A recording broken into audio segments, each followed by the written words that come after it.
എല്ലാ കൂട്ടുകാർക്കും വെക്സ് എന്റർടൈൻമെന്റിലേക്ക് ഒരിക്കൽ കൂടി സ്വാഗതം. ഞാൻ നിങ്ങളുടെ സ്വന്തം ഹരികൃഷ്ണൻ. യെസ്, നമുക്ക് ആമസോൺ പ്രൈം സ്റ്റുഡിയോസിന്റെ ഭാഗത്ത് നിന്ന് അവരുടെ പുതിയ ആനിമേറ്റഡ് സീരീസ് ആയിട്ടുള്ള സീക്രട്ട് ലെവൽ നമുക്ക് ലഭിച്ചിട്ടുണ്ട്.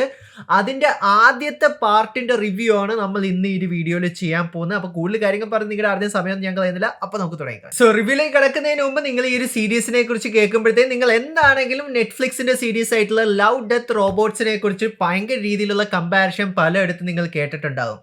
അതിന്റെ കാരണം എന്താണെന്ന് ചോദിച്ചാൽ അതിന്റെ സെയിം ക്രിയേറ്റേഴ്സ് തന്നെയാണ് നമുക്ക് സത്യം പറഞ്ഞാൽ ഈ സീക്രട്ട് ലെവൽ എന്ന് പറഞ്ഞിട്ടുള്ള ഒരു സീരീസ് നമുക്ക് തന്നിട്ടുള്ളത് തന്നെ. പക്ഷെ അവിടെയുള്ള ട്വിസ്റ്റ് എന്താ എന്ന് ചോദിച്ചാൽ ഇത് സത്യം പറഞ്ഞാൽ ഗെയിമേഴ്സിന് വേണ്ടിയിട്ടുള്ളതാണ്. അതായത് നിങ്ങളൊരു ഗെയിമർ ആണെങ്കിൽ നിങ്ങൾക്ക് എന്താണെങ്കിലും ഇതിനകത്തുള്ള ഓരോ എപ്പിസോഡ് നിങ്ങൾക്ക് ഫെമിലിയർ തന്നെയായിരിക്കും. കാരണം ഓരോ ഗെയിംസിന്റെ ലൈസൻസ് വെച്ചാണ് നമുക്ക് ഇതിനകത്തുള്ള ഓരോ എപ്പിസോഡ് നമുക്ക് കാണാൻ കഴിഞ്ഞിട്ടുള്ളത് തന്നെ. ആൻഡ് അതിന്റെ ഒരു എക്സാമ്പിളിലേക്ക് നമ്മൾ നോക്കുവാണെങ്കിൽ അതായത് war hammer, dungeons and dragon, armoured core, concord, ഇതേപോലത്തെ പല ഗെയിംസ്, പിന്നെ സിഫു, പിന്നെ ഔട്ടർ വേൾഡ്സ്, ഇതേപോലത്തെ പല ഗെയിംസിന്റെയും ഓരോ എപ്പിസോഡാണ് നമുക്ക് ഇതിനകത്ത് കാണാൻ കഴിഞ്ഞിരിക്കുന്നത്. നേരത്തെ ഞാൻ പറഞ്ഞ പോലെ ലവ് ഡെത്ത് റോബോട്ട് പോലെ തന്നെ ഇതും ഒരു ആന്തോളജി ആയിട്ടുള്ള ഒരു സീരീസ് തന്നെയാണ്. ആൻഡ് നമുക്കിപ്പോൾ ഒരു 8 എപ്പിസോഡാണ് ഈ ഒരു പാർട്ട് 1 നമുക്ക് ലഭിച്ചിട്ടുള്ളത് തന്നെ. ഡിസംബർ 17 അടുത്തൊരു 8 എപ്പിസോഡും കൂടി നമുക്ക് ലഭിക്കുന്നത് തന്നെയായിരിക്കും. സോ ഞാൻ നേരത്തെ പറഞ്ഞ പോലെ തന്നെ നമ്മൾ ഇതിന്റെ പാർട്ട് 1 റിവ്യൂ ആണ് നമ്മൾ ഇന്നിവിടെ ചെയ്യാൻ പോകുന്നത് തന്നെ. അപ്പോൾ നമുക്ക് നോക്കിക്കളയാം എങ്ങനെയുണ്ട് ഇതിനകത്തുള്ള ആദ്യത്തെ പാർട്ട് 1 8 എപ്പിസോഡ് എന്നുള്ളത് തന്നെ. ഇതൊരു ആനിമേറ്റഡ് സീരീസ് ആയതുകൊണ്ട് തന്നെ നമുക്ക് ആദ്യം ഇതിനകത്തുള്ള ആനിമേഷൻ ക്വാളിറ്റിയുടെ ആ ഒരു വിഷ്വൽ ക്വാളിറ്റി നമുക്ക് എങ്ങനെ ലഭിച്ചിട്ടുണ്ട് എന്ന് ചോദിച്ചു കഴിഞ്ഞാൽ നല്ല കിഡിലനായിട്ടുള്ളൊരു വിഷ്വൽ ട്രീറ്റ് തന്നെയാണ് നമുക്ക് ഓരോ എപ്പിസോഡിലും നമുക്ക് കാണാൻ കഴിഞ്ഞിട്ടുള്ളത്. അത് ഇതിന്റെ ഭയങ്കര പ്ലസ് പോയിന്റ് ആയിട്ട് തന്നെയാണ് കണ്ടു കഴിഞ്ഞപ്പോൾ എനിക്ക് തോന്നിയിട്ടുണ്ടായത് തന്നെ. പിന്നെ എടുത്ത് പറയേണ്ട ഡൈവേഴ്സ് ആയിട്ടുള്ള സ്റ്റോറി പ്ലോട്ട് ലൈൻ നമുക്ക് ഓരോ എപ്പിസോഡിൽ നമുക്ക് കാണാൻ കഴിയും. ഞാൻ നേരത്തെ പറഞ്ഞ ഇത് ആന്തോളജി തന്നെയാണ്. ആൻഡ് അതുകൊണ്ട് തന്നെ പല ഗെയിംസിൽ നിന്നാണ് നമുക്ക് ഓരോ എപ്പിസോഡ് നമുക്ക് ലഭിച്ചിട്ടുള്ളത് തന്നെ. ആൻഡ് അത് ഇനി നമുക്ക് ഫ്യൂച്ചറിലേക്ക് പോകുമ്പോൾ എക്സ്പാൻഡ് ചെയ്യാനും നല്ല രീതിയിൽ തന്നെ നമുക്ക് കാണാൻ കഴിയുന്നുണ്ട് അവിടെ സാധ്യതകൾ തന്നെ. ആൻഡ് അത് ഒരു ഭയങ്കര ഒരു യുണീക്ക് ആയിട്ടുള്ള ഒരു അപ്രോച്ച് ആയിട്ട് എനിക്ക് പേഴ്സണലി എനിക്ക് തോന്നിയായിരുന്നു. പിന്നെ സോഫാർ എൻ്റെ പേഴ്സണൽ ഫേവറേറ്റ് എപ്പിസോഡ് ഏതൊക്കെയാണെന്ന് ചോദിച്ചാൽ ഒന്ന് കിയാനു റീവ്സിന്റെ ആർമർ കോണിന്റെ എപ്പിസോഡ് തന്നെയായിരുന്നു. അത് കിഡിലനായിട്ട് തന്നെ അവർക്ക് ചെയ്യാൻ കഴിഞ്ഞിട്ടുണ്ട്. ആൻഡ് അതുപോലെ തന്നെ നമുക്ക് അർണോൾഡ് ഷ്വാസ്നെഗറിന്റെ ന്യൂ വേൾഡ് എന്ന് പറഞ്ഞിട്ടുള്ള ഒരു എപ്പിസോഡ് നമുക്ക് ലഭിച്ചിട്ടുള്ളത് തന്നെയായിരുന്നു. ആൻഡ് പിന്നീട് കുറച്ചും കൂടി കൂടുതലായിട്ട് അവർക്ക് സൂപ്പറായിട്ട് ചെയ്യാൻ കഴിഞ്ഞിട്ടുണ്ടായിരുന്നു അത് വാർ ഹാമറിന്റെ എപ്പിസോഡ് തന്നെ. ഒരു രക്ഷയില്ല, 10 out of 10 തന്നെയായിരുന്നു വാർ ഹാമറിന്റെ എപ്പിസോഡ് തന്നെയാണ് എനിക്ക് കണ്ടപ്പോൾ എനിക്ക് തോന്നിയിട്ടുണ്ടായിരുന്നത്.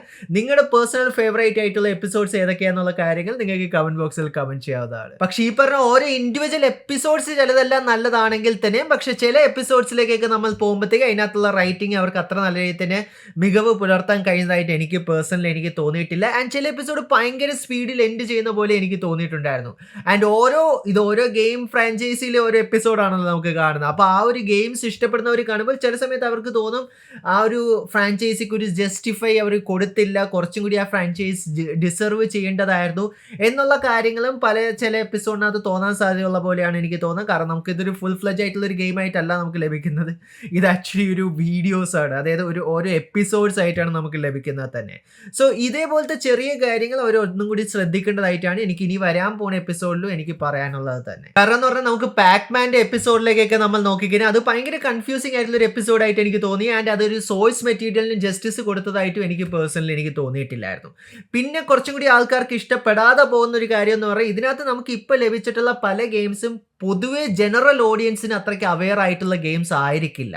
ഞാൻ പറഞ്ഞ പോലെ കോൺകോഡ്, അതുപോലെ തന്നെ കിയാനു റീവ്സിന്റെ എപ്പിസോഡ്. കാരണം നമ്മൾ കാണുമ്പോൾ നമ്മൾ വിചാരിക്കുന്നത് ഓക്കെ സൈബർ പങ്ക് 2077 അതേപോലത്തെ ബിഗ് ഗെയിംസ് ഒക്കെ നമ്മൾ പ്രതീക്ഷിക്കും. ജനറൽ ഓഡിയൻസിന് അത്രയ്ക്കും ഫെമിലിയർ ആയിട്ടുള്ള ഗെയിംസിന്റെ എപ്പിസോഡ് അല്ലായിരിക്കും നമുക്ക് ലഭിക്കുന്നത്. സോ അതുകൊണ്ട് തന്നെ ഇനി വരാൻ പോകുന്ന പാർട്ടിൽ അല്ലെങ്കിൽ പുതിയ സീസണിനകത്ത് കുറച്ചും കൂടി ഒരു ജനറൽ അതായത് ഭയങ്കര പോപ്പുലർ ആയിട്ടുള്ള ഫ്രാഞ്ചൈസി ഇവർക്ക് ആഡ് ചെയ്യാൻ സാധിച്ചു കഴിഞ്ഞാൽ ആ ഒരു വേൾഡിലെ സ്റ്റോറി കൂടി കാണിക്കാൻ കഴിഞ്ഞാൽ ഇത് സൂപ്പർ ആയിട്ട് തന്നെ ക്ലിക്ക് ആകാനുള്ളൊരു സാധ്യത വളരെ കൂടുതലാണ്. അതുകൊണ്ട് തന്നെ ആ ഒരു കാര്യം കൂടി ഒരു ഫിക്സ് ചെയ്ത് കഴിഞ്ഞാൽ ജനറൽ ഓഡിയൻസിന് കുറച്ചും കൂടി ഒരു കോണ്ടെക്സ്റ്റ് കിട്ടും എന്തൊക്കെയാണ് സംഭവിക്കണം എന്നുള്ളൊരു കാര്യത്തിൽ തന്നെ. ആൻഡ് പിന്നെ ഗെയിമേഴ്സിനെ കുറിച്ച് ഞാൻ പ്രത്യേകിച്ച് പറയേണ്ട കാര്യമുണ്ടെന്ന് തോന്നുന്നില്ല. നിങ്ങളൊരു ഹാർഡ് കോർ ഗെയിമർ ആണെങ്കിൽ നിങ്ങൾക്ക് ഓരോ എപ്പിസോഡ് നിങ്ങൾക്ക് എന്താണെങ്കിലും നിങ്ങൾക്ക് ഇഷ്ടപ്പെടും. കാരണം നമ്മൾ കളിച്ചു പോന്നിട്ടുള്ള ഓരോ ഗെയിം ഫ്രാഞ്ചൈസിയുടെ ഓരോ എപ്പിസോഡാണ് നമുക്ക് കിട്ടുന്നത് തന്നെ.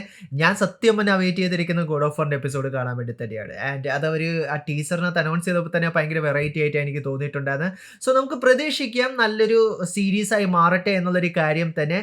ആൻഡ് സോ ഫാർ അവർക്ക് നല്ലൊരു സ്റ്റാർട്ടാ കൊടുക്കാൻ സാധിച്ചതെന്നാണ് എനിക്ക് പേഴ്സണലി എനിക്ക് തോന്നിയിട്ടുള്ളത്. നിങ്ങൾ ആക്ച്വലി വീഡിയോ ഗെയിംസ് ഇഷ്ടപ്പെടുന്ന ഒരു വ്യക്തിയാണെങ്കിൽ നിങ്ങൾ എന്താണെങ്കിലും കാണാം.